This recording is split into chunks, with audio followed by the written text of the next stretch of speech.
Hi, I hope you all enjoyed your summer. This is Fuad Abasov, a broker with Right at Home Realty, and this is your monthly real estate statistics.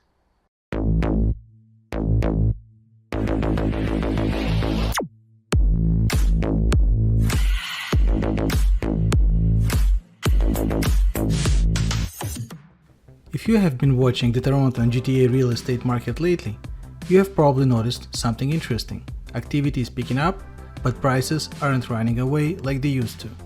The big question I've been hearing from buyers and sellers alike is the same one. Should I buy now or wait for 2026?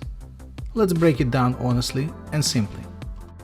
The Greater Toronto area saw a solid boost in sales this September. Around 5,500 homes changed hands across the GTA, which is roughly 8 to 9% higher than September 2024. That's a good sign. It shows that buyers are slowly coming back into the market after a pretty quiet summer, motivated by slightly better affordability and hopes that interest rates will continue to ease. Now, even though sales are up, prices haven't followed yet, and the market is very price sensitive right now. On average, home prices across the GTA are still a bit lower than they were a year ago. That means the market is active, but buyers are being careful and selective. Anything priced realistically and presented well is selling.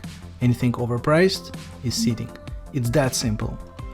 There's also a lot more inventory than before, more listings, more choice, and more room for negotiation. This is something we haven't seen much of in the past few years, and it's creating opportunities for smart buyers. When we break it down by property type, detached and low-rise homes are still the most active category, while condos are facing more competition. Condo prices have softened, partly because there's just so much new supply coming online. And speaking of supply, builders continue to deliver new projects, which helps keep price growth in check. And now the rental side of the story. For the first time in years, the rental market is easing up too. Average one-bedroom rents in Toronto are hovering between $2,100 and $2,300, depending on location and building type, of course. With so many new condo completions and rental projects hitting the market, renters finally have options, which is refreshing after a few years of crazy rent hikes. For investors, this means rental yields are tighter and you need to be careful with numbers. For tenants, it's a breath of fresh air and possibly the best time in years to shop for a better deal. So the big question now, should you buy now or wait? Here's my honest take. If you're buying a home to live in long term, the next few months could be a great window. Prices are stable, sellers are more open to negotiation, and interest rates are expected to ease further in 2026. Waiting for the perfect time often means missing the practical opportunities that exist right now, especially when you find a home that truly fits your lifestyle. On the other hand, if you're purely looking for short-term investment gains, you may want to stay patient. The market is still finding its balance, and appreciation might stay modest through early 2026 before picking up again. As rates come down and confidence builds, we'll likely see more activity and gradual price recovery next year. By 2026, I expect the GTA market to feel healthier and more balanced than it has in years. If interest rates drop as expected, buyer demand will strengthen, particularly among first-time buyers and move-up families. Detached homes in established neighborhoods and well-located townhomes should see the most growth. Condos will continue to face competition as new supply comes online, but stronger population growth and immigration will help absorb much of that inventory over time. In other words, 2026 could mark the start of the next growth phase, but the groundwork for that recovery is being laid right now, in today's balanced, opportunity-filled market. The truth is, there is no one-size-fits-all answer. Whether it's the right time to buy or wait depends on your personal goals, finances, and long-term plans. But what's clear is that the GTA market has shifted from chaos to calm.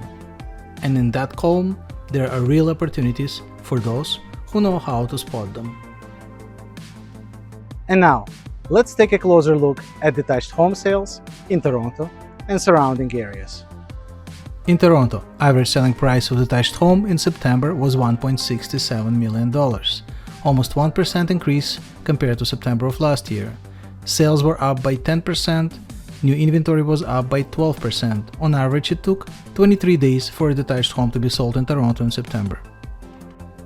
In Vaughan, average selling price of a detached home was $1.6 million, 12% decrease in sales compared to last September. Sales were up by 23%. New inventory was up by almost 4%. On average, it took 33 days for a detached home to be sold in Vaughan last month. In Richmond Hill, average selling price of a detached home in September was $1.74 million, almost 14% decrease in prices compared to last September. Sales were up by 20%. New listings went up almost by 1%. On average, it takes 29 days for a detached home to be sold in Richmond Hill today.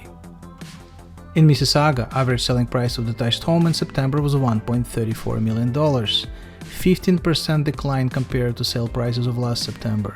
Sales were up by 1%, new listings were up by 11%. On average, it took 27 days for a detached home to be sold in Mississauga in September.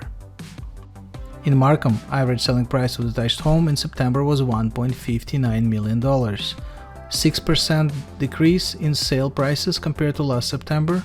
Sales were up by almost 2%. New inventory went down by 2%. On the average, it took 34 days for a detached home to be sold in Markham last month.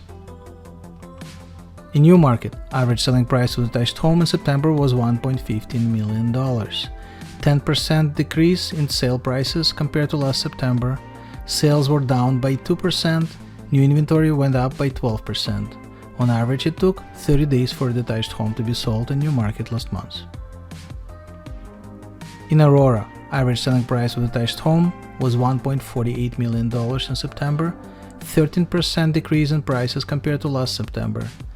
Sales were the same as last year, and the amount of new listings went up by 2%. On average, it takes 29 days for a detached home to be sold in Aurora today.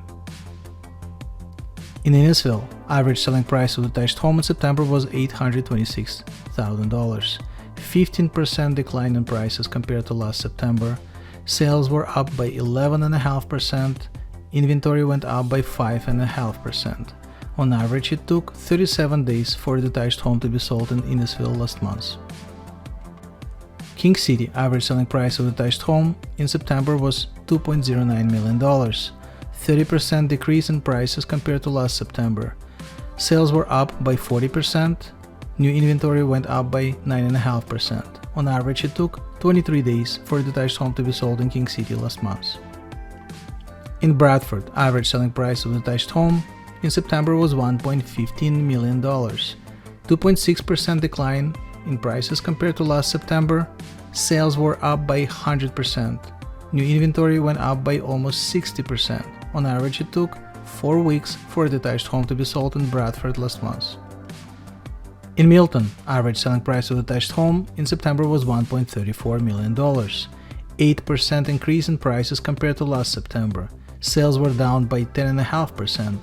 New inventory was down by almost 15%. On average, it took 35 days for a detached home to be sold in Milton in September. In Stoufville, average selling price of a detached home in September was $1.42 million, 9% decrease in prices compared to last September. Sales were the same as last year. Inventory went down by almost 14%. On average, it took 41 days for a detached home to be sold in Stoufville last month. In Barrie, average selling price of a detached home in September was $773,000, 6% decline in sale prices compared to last September. Sales were down by 1%. New inventory went up by almost 16%. On average, it took 33 days for a detached home to be sold in Barrie last month. In Oakville, average selling price of a detached home in September was $1.82 million, almost 19% decrease in prices compared to last September. Sales were down by 22%. New listings went up by 4.4%. On average, it took 40 days for a detached home to be sold in Oakville last month. If you're wondering how today's conditions apply to your situation, whether you're thinking of buying, selling, or investing, feel free to reach out. I'm always happy to share insights, run numbers, and help you make a confident move. If you'd like to receive your own personalized sales report about home sales in your neighborhood, please call me at 647-801-3401 or email me at sold@fuadhomes.com. Thanks for watching and see you next month.